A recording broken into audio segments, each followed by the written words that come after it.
Have you ever wondered if there's a secret hack to boost your energy, sharpen your mind, and even make you more resilient? Well, it might be colder than you think. We're talking about cold plunging.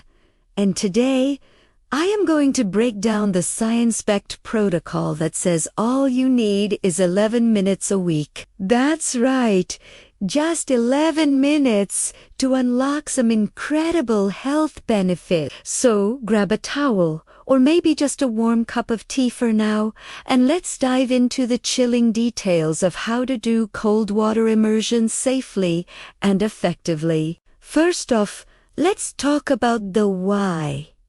Why would anyone willingly submerge themselves in icy water? The science is pretty compelling. When your body hits that cold water, it's a shock to the system. This shock triggers a cascade of amazing physiological responses. One of the biggest players here is norepinephrine, a hormone and neurotransmitter that's crucial for focus, attention, and mood. Studies, particularly from researchers like Dr. Susanna's, have shown that deliberate cold exposure can dramatically increase norepinephrine levels and keep them elevated for hours afterward. This is that feeling of alertness and clarity you get post-plunge.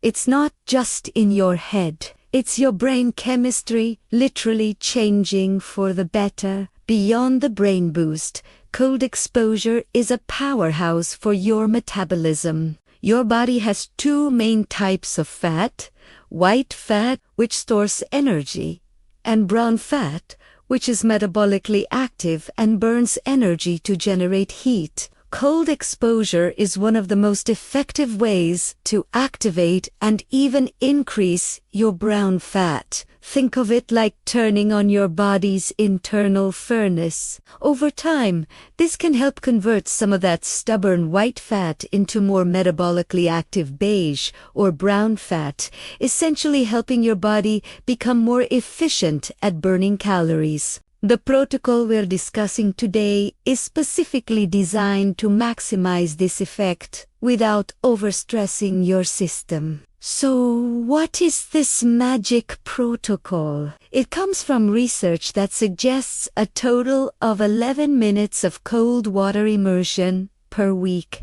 broken up into 2 to 4 sessions, is the sweet spot for reaping these metabolic and neurological benefits. This is fantastic news because it makes the practice so much more accessible. You don't need to be spending 20 minutes a day in an ice bath. Instead, you could do, for example, 4 sessions of about 3 minutes each. This approach makes it less daunting and easier to fit into a busy schedule.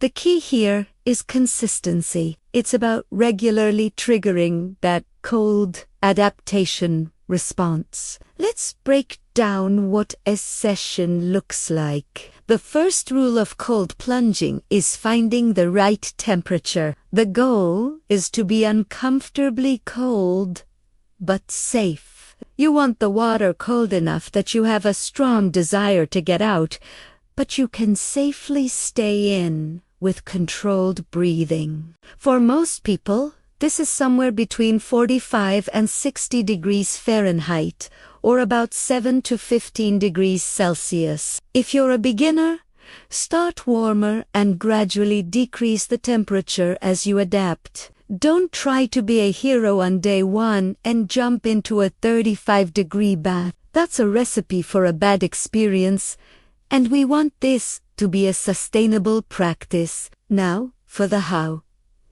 Before you get in, prepare your mind. Know that the first 30 to 60 seconds will be the hardest. Your body will go into a gasp reflex, your heart rate will spike, and every instinct will tell you to get out. This is where your breath comes in. The most important thing you can do is control your breathing. Take slow, deliberate exhales This signals to your nervous system that you are safe and in control, helping you override that initial panic response. Focus on your breath, and you'll find that after that initial shock, your body starts to adapt. The shivering might start, and that's a good thing. Shivering is your body generating heat, and it's part of the process that activates that beneficial brown fat. So, you're in the water,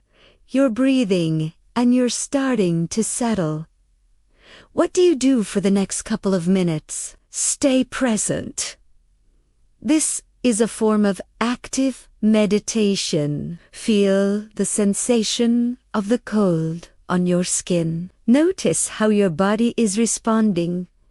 Don't fidget or splash around too much. Try to remain relatively still to allow a thermal layer of slightly warmer water to form around your skin. This makes the experience more tolerable. Keep your hands and feet in if you can, as they are packed with blood vessels and play a big role in the body's overall response. However, if it's too intense, it's okay to lift them out for a bit. Remember, listen to your body. The 11-minute weekly total is a guideline. This means you could do 3 sessions of roughly 3.5 minutes or 2 sessions of 5.5 minutes. What's best? It depends on you. Some people prefer shorter, more frequent exposures to keep the benefits consistent throughout the week. Others might find it easier to schedule 2 longer sessions. Experiment and see what works for your lifestyle and how your body responds. The goal isn't to hit a precise number down to the second, but to accumulate that approximate total exposure time. Safety is paramount. So let's cover the absolute must. First, never cold plunge alone, especially when you're starting out. Have someone nearby, just in case. Second, understand the signs of hypothermia. While it's unlikely in these short durations, it's important to be aware. If you start slurring your speech, experience intense and uncontrollable shaking, or feel confused, get out immediately. Third, and this is crucial, rewarming is part of the process. Don't jump directly from an ice bath into a hot shower. That can be a shock to your system. The best way to rewarm is to let your body do it naturally. Get out, dry off, put on warm clothes, and move around. Do some air squats or jumping jacks. This forces your body to generate its own heat, which continues the metabolic benefits even after you're out of the water. Let's also talk about pairing cold with heat, like using a sauna. This is a popular combination known as contrast therapy. The general rule of thumb is to end on cold. Why?